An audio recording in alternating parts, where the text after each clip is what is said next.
Thank you everybody for joining today's virtual coffee club. My name is Sam and I have the privilege of hosting today's session. So whenever I run a webinar, my style is always to take a back seat. And that's not because I'm lazy, but it's because I really want to make our guest speakers and also you, the audience, the stars of the show, and to encourage interaction as much as possible. So with that being said, our topic today is loneliness. Loneliness is something that's very close to my heart and affects so many men, not just in the UK, but worldwide in some devastating ways. You know, we're talking mental health issues, loss of employment, even suicide. And I thought one article that I read captured it quite aptly. They called it a silent epidemic.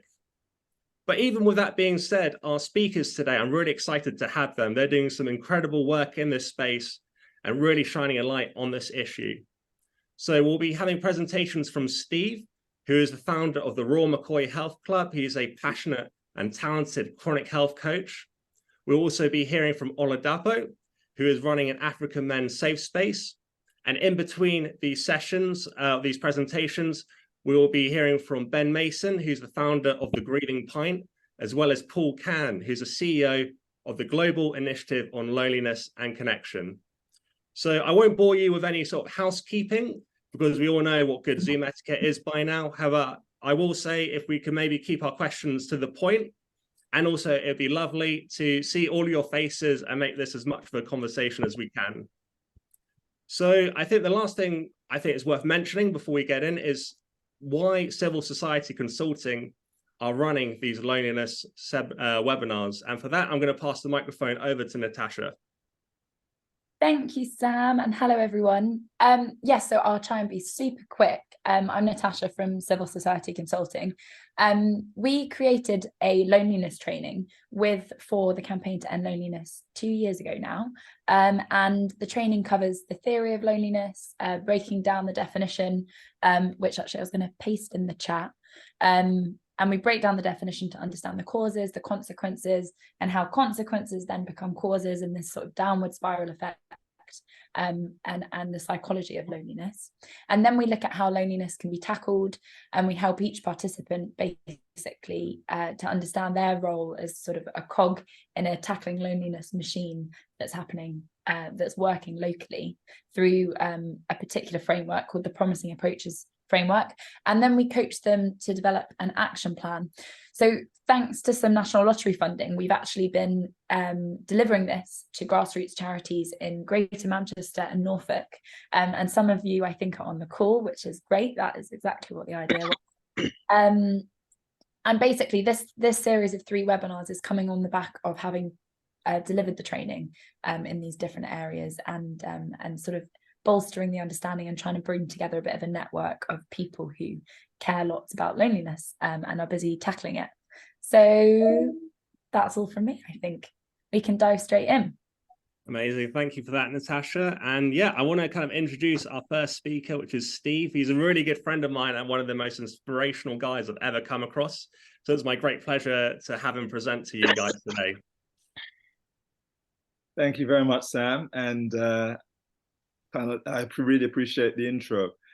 As Sam has said, my name is Steve McKoy. I'm founder of the Royal McKoy, so I'm a chronic illness coach, and founded the Royal McKoy a few years ago, which in its inception really will be launching in a much broader sense in the next couple of months. But the whole idea and concept behind the Royal McKoy, which will be an online health club, is very much about supporting individuals who either want to better prevent, manage, or care for someone who has a chronic illness. And so my passion for helping and supporting people with chronic illnesses has stemmed over the last few years. And it's something that, as Sam has highlighted, he's been part of that journey, and we've been friends for a number of years. So I want to thank Sam, first of all, and Natasha also, and Francesca for inviting me to speak about loneliness, and particularly loneliness in men. Before I actually get started, one of the things that dawned on me was that there were so many sort of, if you like, definitions about, of loneliness and what loneliness actually is. And as I was looking at I guess the variety of descriptions and definitions, there's one that I guess stood out for me, which was loneliness describes the negative feelings that can occur when a person's needs for social connection aren't met. And it got me thinking and wondering, why is it, and this is something I'm going to kind of throw out to the audience here, just in the view that you may have some thoughts around this, but why is it that you can have two people, for example, one who is, who's seemingly never lonely, even though they are often alone and by themselves, and alternatively, you can have another person who feels constantly lonely, even when they're surrounded by people and being accompanied by having others around them. Any thoughts around that?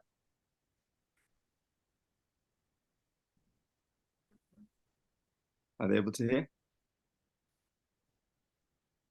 I've got some thoughts, Steve, but I feel like I shouldn't do all the talking.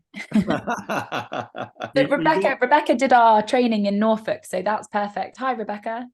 Hi, it's Rebecca. I coordinate a service for lonely people in West Norfolk. We see this all the time.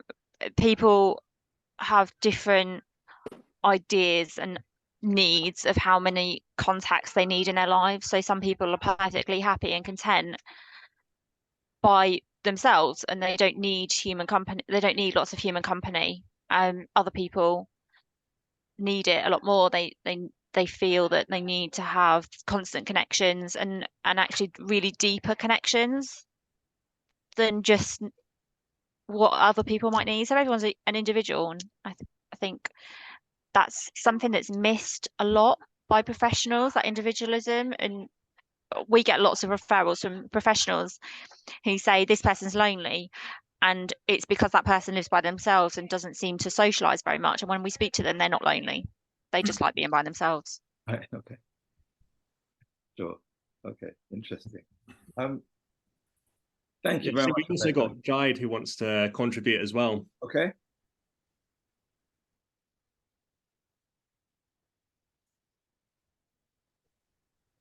Thank you so much. Hi, my name is Jide. It's actually pronounced Jide. Steve, thank you so much for that real intro and the question that you raised just now. As a professional myself, I do find myself quite lonely. And just yesterday, I was at a health fair where I completed a survey around loneliness. And I think it's a timely topic, and that's one of the reasons I signed up today. I think in response to your question, I think that the fear of rejection can actually add to loneliness. Of course, the fear of being isolated. And sometimes you might feel that you're not good enough, or even perhaps the history, it could be family or community history of being hurt and pain that you've experienced might push you into a place of loneliness, and you might feel that you need to isolate yourself. But I think that what we've come to understand is that it's not always good for people to be lonely, because it could lead to actually more harmful outcome. Those are my thoughts. Interesting. Thank you very much for sharing, Jide. I appreciate that. Yeah. Thank you. That then brought me on to the area specifically pertaining to loneliness in men. And I think we'd probably agree that there are further layers, if you like, and complexities in and around that. So often as men, we're not encouraged to express our feelings. In fact, we're often conditioned not to do so, not to show our vulnerabilities, and we then often mask our fears and our self-doubts in a number of ways. And whilst we're doing all of these things, we are still craving, in essence, connection and love and friendship and all these things that we actually need. But at the same time, as I said, we're masking a lot. And a number of statistics show us that tell us 15% of men say that they have no close friends. A third of men regularly feel lonely. And of course, we know that the number one cause of death in the UK for men under 50 is suicide.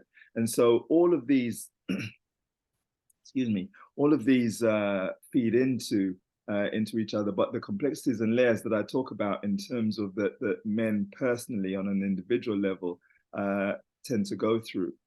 And we then have the situation of what's called chronic loneliness or long-term loneliness, which can be linked to a number of health conditions.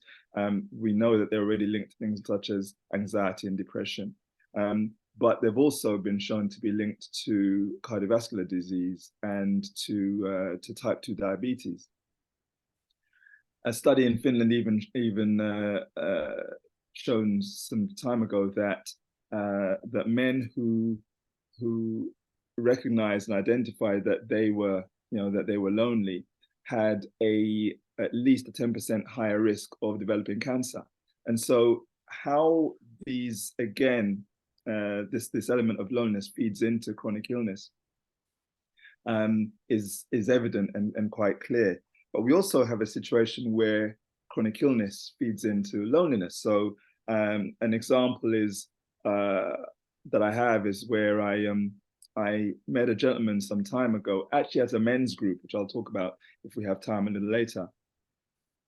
And this gentleman had recently been diagnosed with and had surgery for prostate cancer. Now, as a result of this, the surgery he felt hadn't gone particularly well, but as a result, he now felt isolated somewhat in a number of ways. His relationship had broken down, things were not going well at work, and so he'd removed himself from the workplace for a number of months. His relationship with his children had changed, and that level of isolation that he felt was huge, and that was now having again a significant impact on his health. And we talked about that. I reached out to him and we spoke about this, but it's something that he realized that it's something that he was having to work through in a number of ways. Now, I think that there's a number of things that we can also look at, and I just want to provide what I'd like to call an alternative approach to looking at loneliness. I'll be very, very interested to hear your thoughts and your views, particularly in having heard what Natasha and Francesco have been doing, and Rebecca, in terms of the courses that you've been setting up. So yeah, let me hear your thoughts on this. The thought is that, or the view is that, loneliness could be deemed as a frame of mind, and can often be related to what we attach ourselves to, and that becomes linked to our identity. And so if I give an example of a friend of mine whose relationship broke down after 14 years of being with his partner, and when that relationship broke down, he not only had to leave the family home, no longer had the same sort of relationship that he had with the children or his partner, and for him, the sense of loneliness that he then went through was very significant. But he feels that was very much linked to his identity and who he was, and so he then felt that he had to recognize this and make the changes in terms of rather than linking that to having an external way of, or an external source of identifying or being linked to his identity, that he looked more inwards in terms of what is it he could do, in terms of improving his own relationship with himself and not relying on this external source. When I think about my own journey, when I was a carer a number of years ago for my mother, and when she passed away, the sense of loneliness that I felt was again quite huge, and I believe that a big part of that was because when my mother was no longer here, my sense of purpose, my sense of identity I felt at the time was no longer, and I had to retrain my mind in terms of that.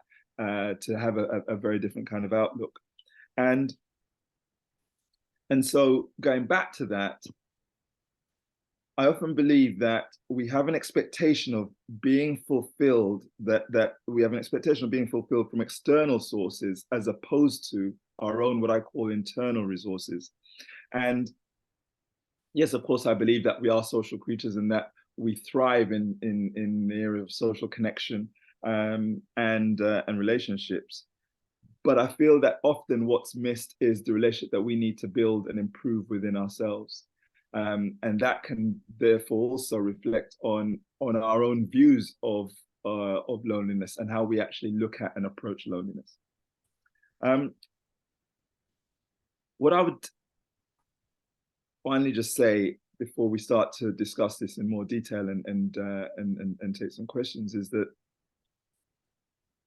there are a number of actions that I feel that can be taken, both kind of externally and internally. And so for others, where men are concerned in terms of loneliness, I feel that that when I was part of, or whilst being part of a men's group, it did a few things for me. It increased connection with a number of men that I didn't know.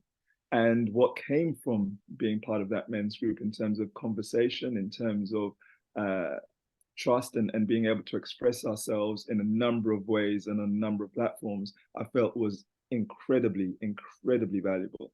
But what it also did for me was it allowed me to recognize and to identify a number of male friends that I had not checked in with or spoken to for some time. And so I picked up the phone, or I would go and visit, and I would sit and chat with them. And I think that that's something that we can do on an external basis. As men, however, I feel that we can do the same thing. Often there's a sense of us maybe feeling that we can't reach out, or we can't pick up the phone, or we can't visit. And I think that's something that we can take responsibility in doing also, and not waiting for that to happen, which will aid in the whole area of loneliness. I feel that the area of men's groups that I spoke about in terms of exploring those, it was presented to me because a friend of mine was setting up a men's group, and I couldn't believe, having attended this men's group, that it wasn't something that I had previously done. Meeting men from different walks of life, different age ranges, different ethnicities was fantastic. And hearing the stories and the journeys that we're all on, and sharing those, and feeling that it was a safe space in which to do so, has been absolutely phenomenal. And I think that there's definitely more and more of those that could take place and that could happen. I think being aware of, so being more self-aware perhaps of when loneliness maybe takes place, when it happens. Jide talked just now about the thoughts and feelings of rejection and how that can feed into loneliness. I think identifying it, I've spoken to a number of people where they actually don't feel particularly lonely during the daytime when they're busy and they're doing all sorts of things, but in the evenings when they're by themselves, it's a very, very different feeling. And also the idea and the concept of considering therapy to help as a way of as a coping mechanism, but also to get you on the road to being able to deal with this yourself in a much better way. And I guess the final thing that I would add to that is, as part of the Royal McKoy Health Club, one thing that I've been doing over the years is developing various self-empowerment programs and self-empowerment tools. And one of those is what I call the happiness gap. And the happiness gap is an acronym. So GAP is an acronym for gratitude and having much more focus on the things that we do have than the things that we don't. I know it can often be easier said than done, but I think that shifts the focus and can place us in a much better place than we previously were, if that's something that we can do. the A being acceptance, and having that level of acceptance. Often what people do is they will compare themselves to others in terms of what they feel they see and what they feel others have that they don't. And I feel that having a level of acceptance will help in that area. And the P being purpose, because I feel that by finding our purpose and being able to understand what that purpose is, it will without doubt assist in a huge level of fulfillment that we may not otherwise experience. And I just feel that focusing on just those three things will provide a huge shift in how we actually view and how we can view loneliness. Thank you very much, guys. At this point, I'd like to just put it out there to anyone who, to the group, if they have any questions. I'm very conscious of the time and not wanting to cut into anyone else's time. So I just want to see if there are any questions that you may have.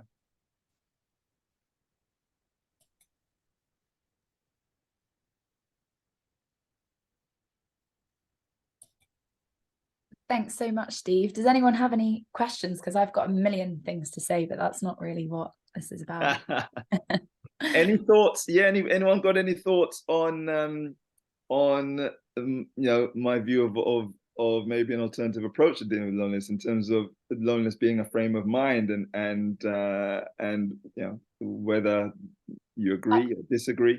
I'll kick us off with a small comment about that, because actually our training is very much about empowering grassroots organizations to help people build new connections and strengthen existing ones. But often certain discussions, come to this impasse where we're like, well, what do we do when the cause of the loneliness is within? It's not to do with the relationships around. So yeah, I think a lot of people on the call, Alison and Rebecca, I'm spotting your names, who did the training with us, we definitely would agree, I guess. Okay. It is the short answer. Okay. Roxy, hi. Hello. Yeah, I'd agree too. I think a lot of part of loneliness is about where someone draws their energy from. And if you have had an experience that has taken a lot of your energy, or for various reasons, maybe different social settings draw from your energy rather than contribute to it, trying to then, if you then are experiencing loneliness as a result of that, trying to combat loneliness takes a lot of energy in itself. So I find that people just end up in this spiral of like wanting to find a solution, trying things out, having really low energy, or feeling disappointed that it wasn't quite what they expected, or facing different challenges, and then feeling more lonely as a result. So often I think like trying to find a solution to loneliness is like a series of small tests, big tests over and over again, and trying different things. And some people will build up the resilience to try those things, and others maybe need a bit more support or suggestions of other things that could try. There isn't really like a one size fits all solution for people. So yeah, I like what you said about that being kind of looking within as well, because that especially if you've been a carer or you've had experiences where you're putting other people first, you won't maybe do that straight away because you become so used to thinking about someone else first, and it's a challenging thing to do, to look at what you need. Absolutely. Amazing. Thank you for sharing your thoughts, Roxy. And thank you as well, Steve, for the really empowering and insightful talk. The chat is absolutely loving you. So I think a lot of people probably have more questions that they love to throw your way. So if you can maybe put your email address or any sort of contact details for yourself, I think everyone would appreciate that. I'll put that in the chat now, yeah. Awesome, top man. Thank you for that. And we're going to move on to hearing from Ben Mason now, who's the founder of the Grieving Pint. Ben, are you in the chat? Yeah, I'm here. Hi guys. Very insightful, Steve. Thank you very much for your thoughts. Yeah, it was very insightful. So I'm the founder of the Grieving Pint. I'm still a student at Bristol University, and we've set up in February a bi-weekly session at Brew Pub, which is all about getting young men together to speak about their mental health. And it's not, fully about speaking about their mental health, but it's creating a culture where it's socially acceptable to speak about their mental health. You know, in Bristol University alone, we have 100 students die by suicide every year, which is a huge amount.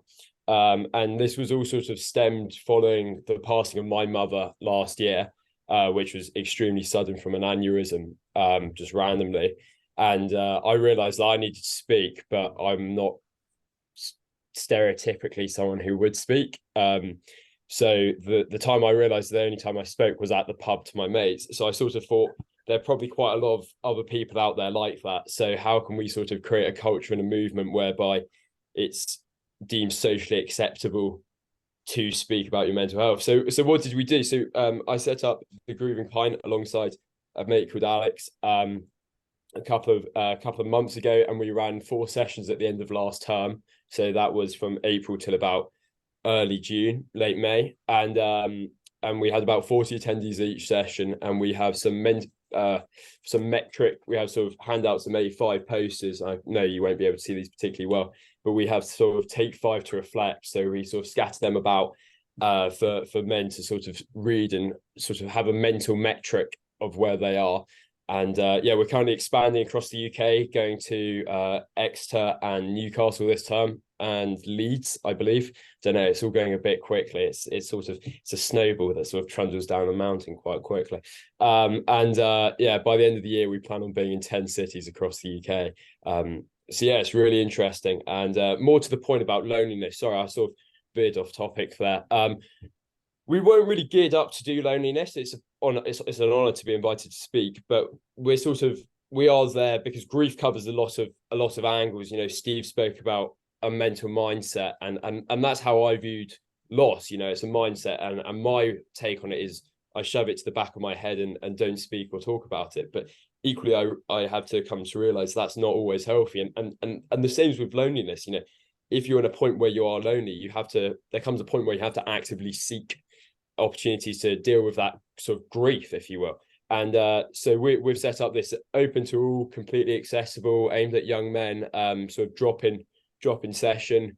Yeah, it's just a chat. You know, our catchline is it's not therapy, it's just a beer. It's really simple, and we operate off the N+1 philosophy of you know, just trying to help an additional person, because you know, one chat between one person could save 100 people from hearing about their suicide. Or, you know, just yesterday evening, I was at a rugby match in remembrance of a guy who passed away through suicide.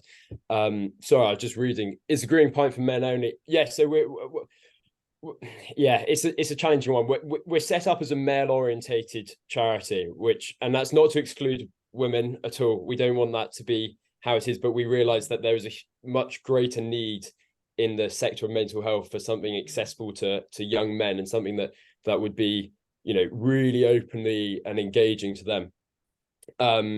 So I lost my train of thought, but yeah, that's sort of the overarching theme of the Grieving Pint and what we do. And yeah, we're sort of a startup charity, if you will. And sorry, the last point, sorry, apologies, was we're sort of promoting responsible and collective drinking as well, which is a huge danger for young men. And there's so much taboo about grief and drinking and all this mess in the government. You know, we applied to become a charity, and they said, you know, if you actually go ahead and apply, we're going to have to investigate you and shut you down because you're involving drinking and grief. But actually, you know, the first thing I did when mum died was had a beer. And yeah, which isn't great to say, but so many young men are the same. And so it can get really dangerous. It can get really dangerous really quickly. And so what do we do about that? We create it where, you know, people can do it together in a really safe environment where you can keep an eye out for one another, and not to a point where it's excessive or you increase your loneliness. You know, drinking alone, probably you guys are a lot wiser than I am. I'm 20 doing economics. I'm not particularly well read on some of this stuff. You know, drinking, I presume, it's a huge depressant, and when you're lonely, it only amplifies it. So doing it collectively is actually really important, because otherwise, you know, it's a very dangerous path. So anyway, sorry, a bit babbly. Yeah, that's the Grieving Pint, and I'm welcome to any questions, suggestions, or conversation on that. That's not babbly at all, Ben. That was brilliant. Sorry. Yeah, is it okay if you leave your sort of contact details, because I know a lot of people were interested in your initiative? That'd be fantastic.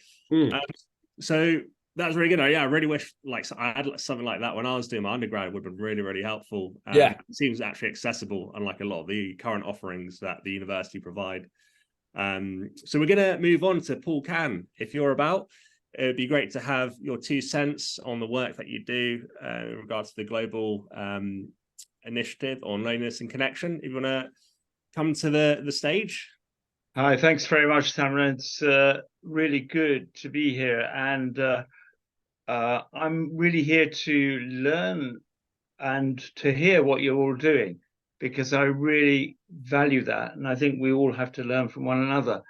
Particularly appreciate your comments, Steve, about the need to locate internal resources, to find something from within. I think that's very true, and it's probably been neglected as an issue.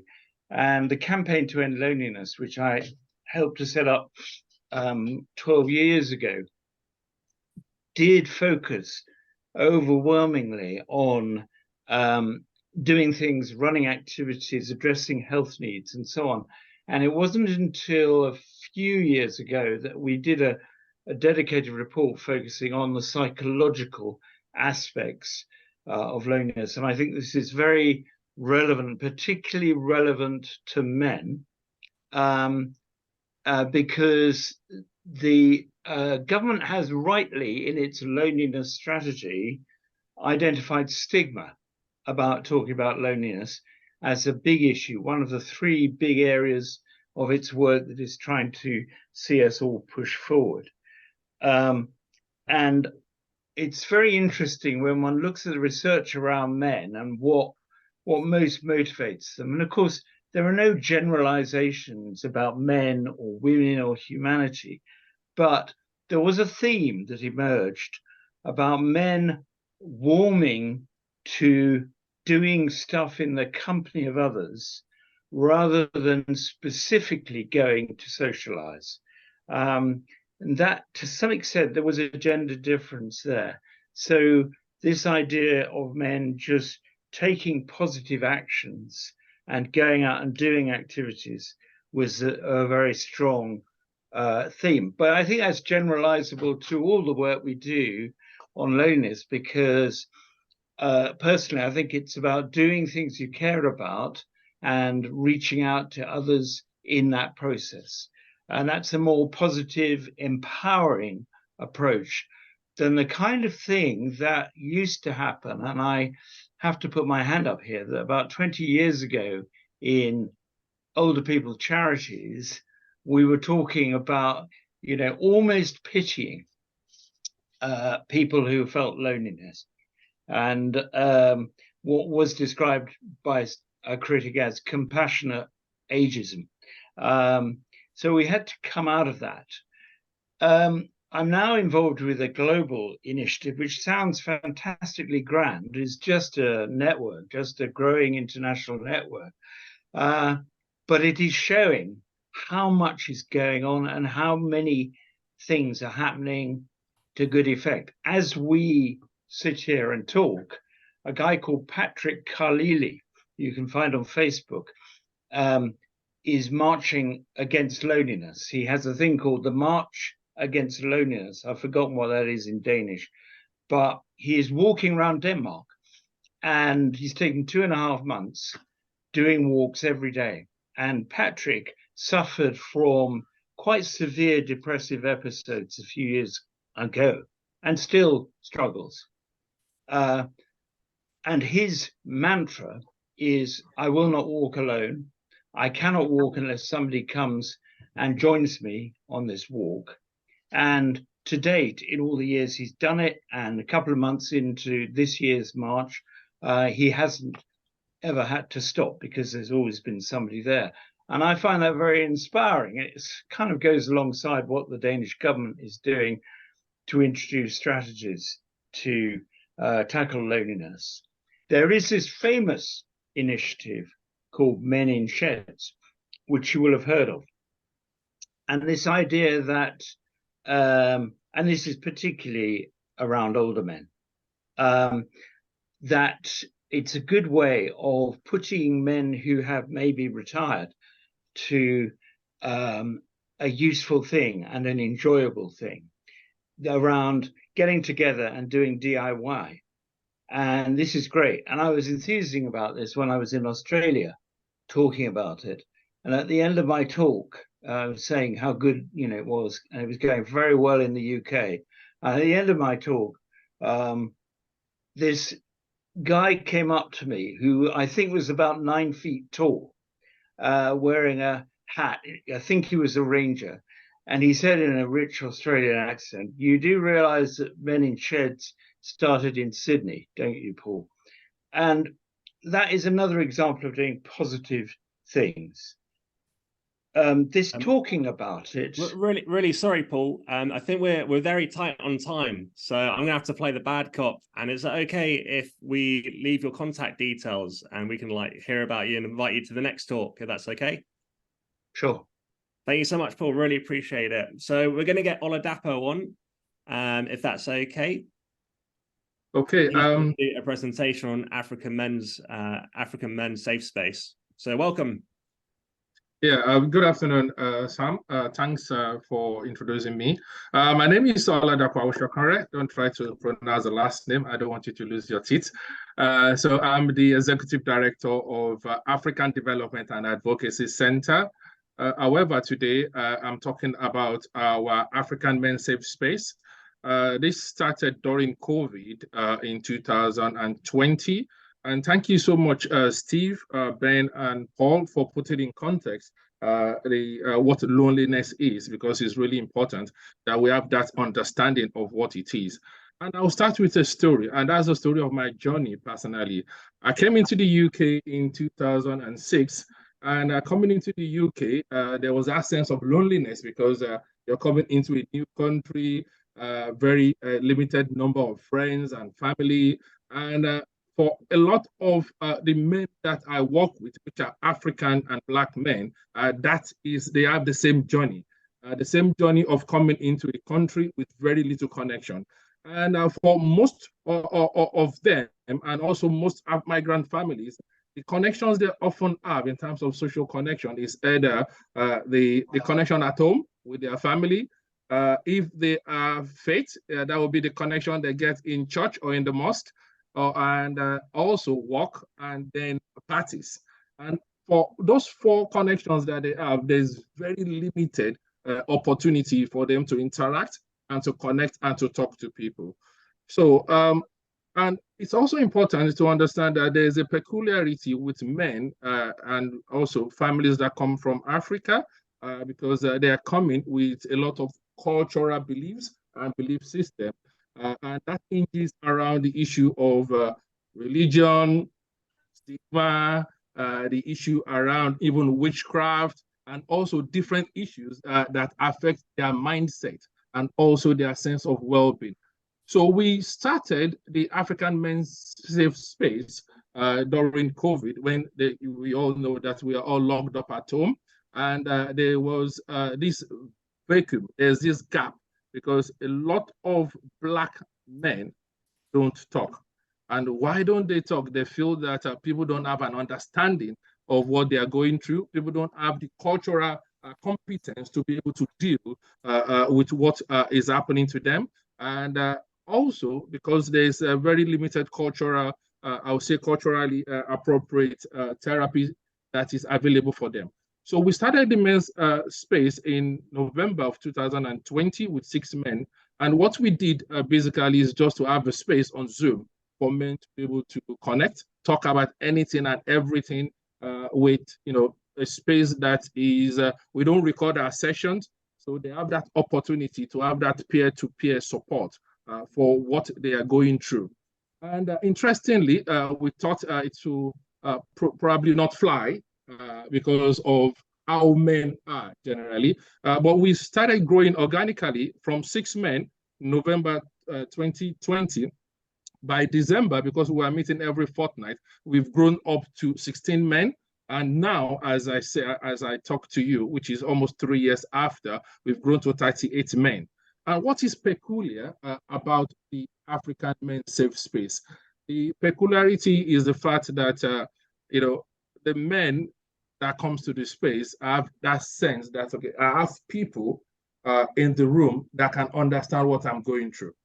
And we have men of different age groups, from 18 up to 68 and 70 years old. So we have men that are able to actually share their experiences, not only share their experiences, able to support another man that is going through a situation they may have gone through themselves. I'm on a call. Did you get your parcel? Okay. Okay, sorry. Yeah, so they have other men in the room that are able to support them and give them advice or suggestions of what they need to do. Now, I know this is more about presenting, but I actually want it to be a bit more interactive by actually being able to ask people questions. Now, how do you cope when you have a sense of loneliness? Is a question, if anybody can just share quickly. What is your coping strategy? That's the word I will use.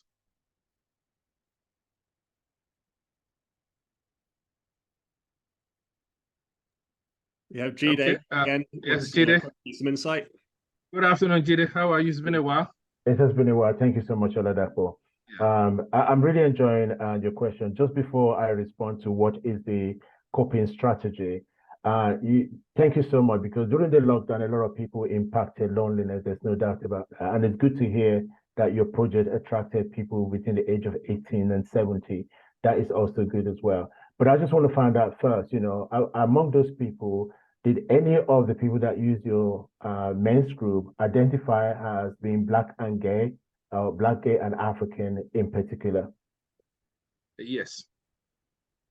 That's quick. That's a quick one. That's a quick yes. Okay, that's really good. And the other question is that, do they feel safe? And I think it's so important, because I am a Black gay man of Nigerian heritage. Let me answer your question, because I think that your project probably is doing a lot of work to support people generally.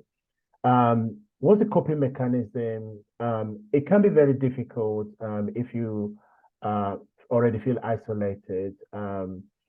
But then again, I have not been able to go to like the Nigerian community spaces because of my sexuality.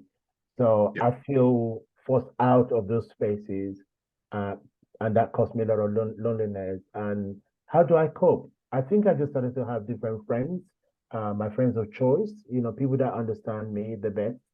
I've also joined other support groups where necessary, other peer support groups.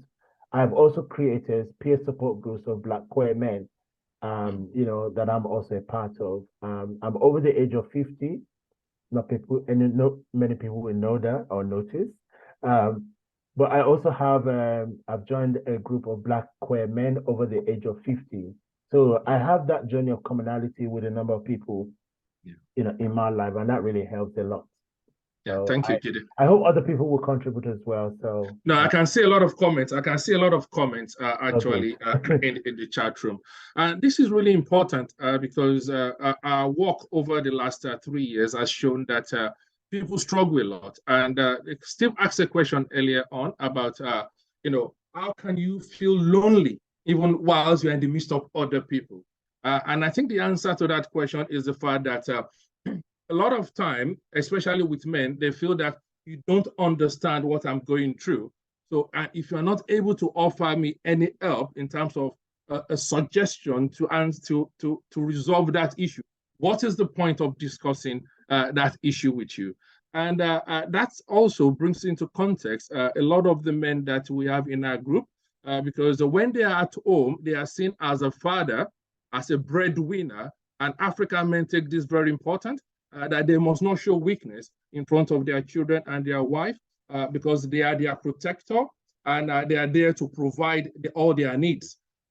When they are at work, they feel also the sense that, where I am in a place of work where a lot of people are not my color, so there is that also pressure from that they experience from the place of work.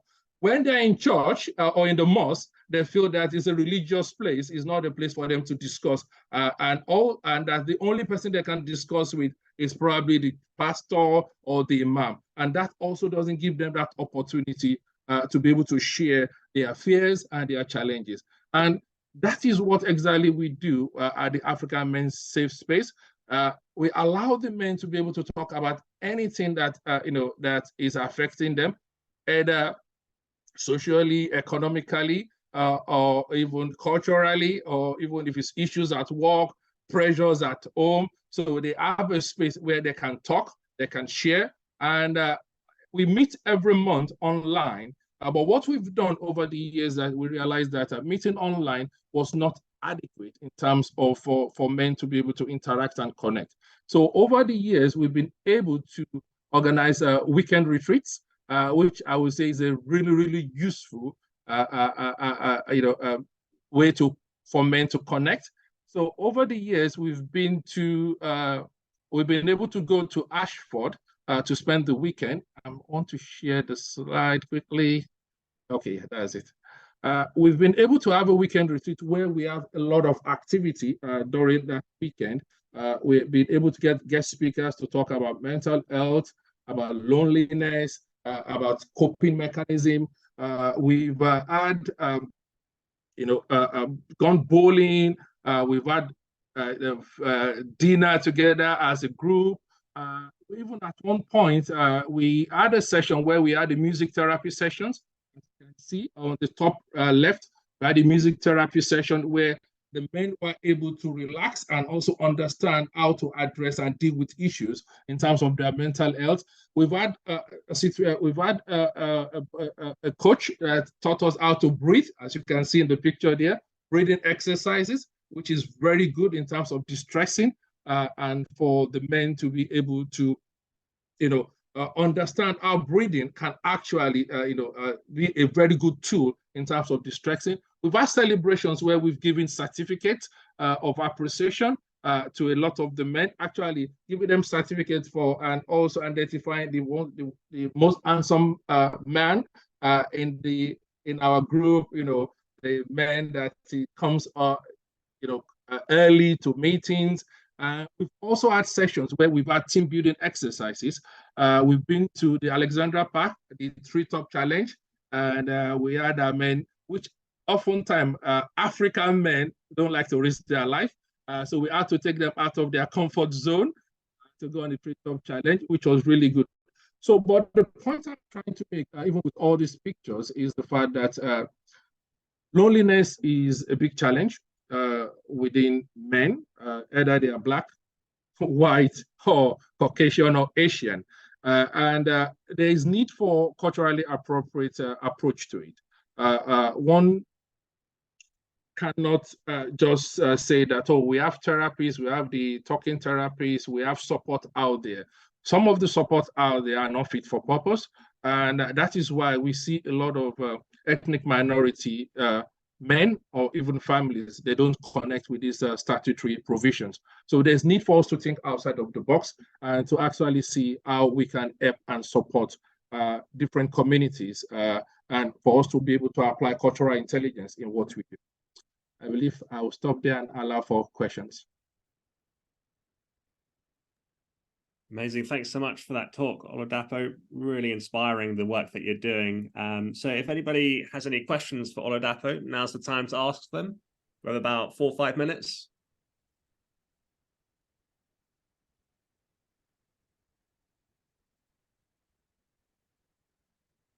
Hold the silence long enough, Sam. I'm sure someone will pipe up. Yeah, I just dropped a comment in the comment box. I just thought that people will pick that up as well. Thanks, Oladapo. Honestly speaking, you have no idea how it enriched my soul when you said yes to my question earlier on. So I feel satisfied with that. I think what is also missing is culturally sensitive and traditionally appropriate coaching. And I'm so glad from your presentation that you shared some evidence with that. I think the key thing is how do we replicate that across our society and our communities?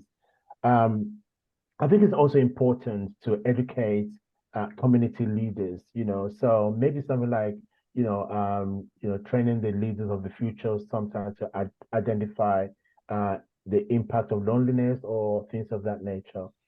And I think that I'll speak for myself in this matter, and maybe for other Black gay men, The huge challenge with toxic masculinity and patriarchy also impacts on loneliness. A lot of people love their families, so it means that something they will not talk about it, they will not share, their struggles with those family members. When I was growing up, I struggled with my sexuality. I couldn't find anyone within the Nigerian community in London to support me, in that time. This is like about 30 years ago or more. But I'm glad that things are changing. I couldn't even believe I can say those words in this group today, but I'm glad that I can. And I did ask that it is a safe space for everybody if they're going to share yeah. matters. Thank you so much.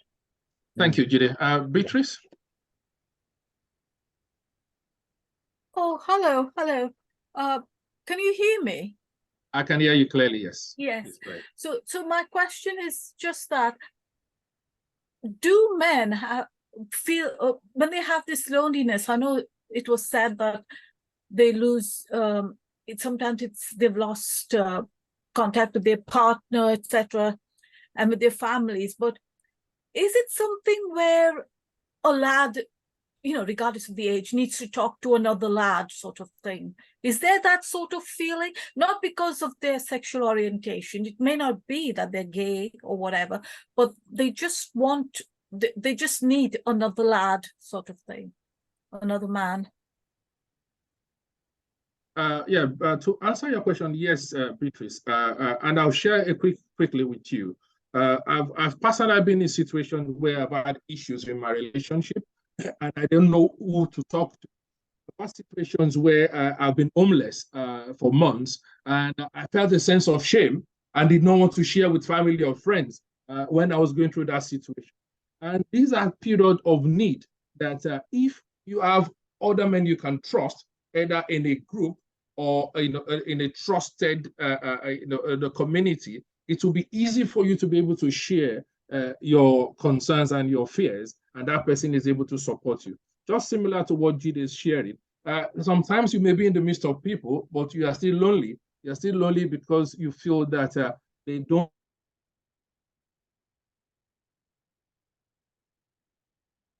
pressured because they are in a new community and they want to really make sure that they are there to be able to support and protect their family. Thank you so much for that. Thank you for that question, Beatrice. Do we have any other questions? We've got probably time for one more quick one before we wrap up. If we've got a quick moment, Charlton, it'd be great if you could super speedily summarize the barbershop initiative in Islington, because I think it's amazing. Where are you? Yeah, I'll try and be super quick. I've posted a couple of helpful links in the chat which will describe it a lot better than I can in this time. But we recognize that Black people, Black young men, are 17 times more likely to develop serious mental health issues in Islington than any other group, and 4 times more likely to be sectioned. Obviously, that's a drastic element of disproportionality of outcome there. So the council tried to use existing relationships and that notion of shared lived experience in culturally appropriate settings to try and match young Black men with someone that they can either relate to or feel comfortable speaking with. And there's a stereotype of how close a young Black man is to his barber, and that relationship's sacred in the community. So we thought about utilizing that, training up barbers to be mental health advocates and training them on how to have sensitive and perhaps some quite personal conversations.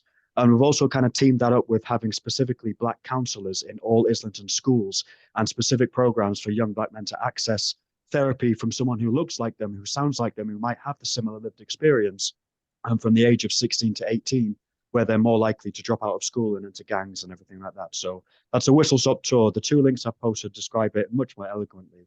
But yeah, it's doing some good work so far. It's a 3-year program, and we're excited to see the impact that it has. Amazing. Thank you so much for that, Charlton. And as you mentioned, check out all the links in the chat. So I think, does anybody have any other questions for Oladapo?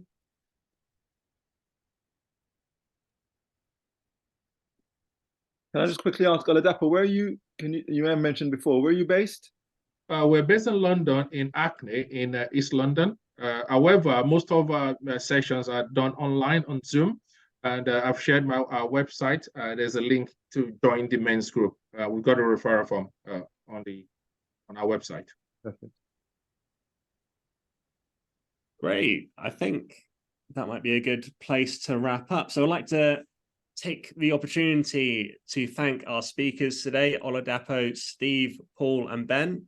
I think they really did a great job in capturing the gravity of loneliness and how it impacts men, you know, across sort of culture, geographical location, and age, but to name a few. And what I really liked is the kind of the optimistic and proactiveness of the talks, where it's real world solutions, which really embodies the spirit of civil society. And it's probably, you know, a good place to kind of point everyone towards the next session, which will be in November, to do with loneliness in young people. So I guess we hope to see everybody there. The session is recorded, so if you want to sort of go back and listen to anyone's talks again or reach out to them, you know, feel free to do so. But yeah, is there anything else that I missed out? Otherwise, I wish everyone a very nice lunch. One more thing, Sam, and well done, like beautifully facilitated and amazing timekeeping. It's often very hard to finish on the dot. But yeah, Mark's just going to say a few words as a parting note about 32 Steps to Togetherness, which is an initiative that's linked to loneliness and connections you can kind of get from the title, that's bubbling up and launching quite soon. But hopefully, and I think a lot of you would be quite interested. So Mark, over to you, and then yes, let's okay get off at exactly 2 o'clock. Woo! Whoa, I'll try and be a minute. Hey, really good to hear what people are doing and the issues that they're raising.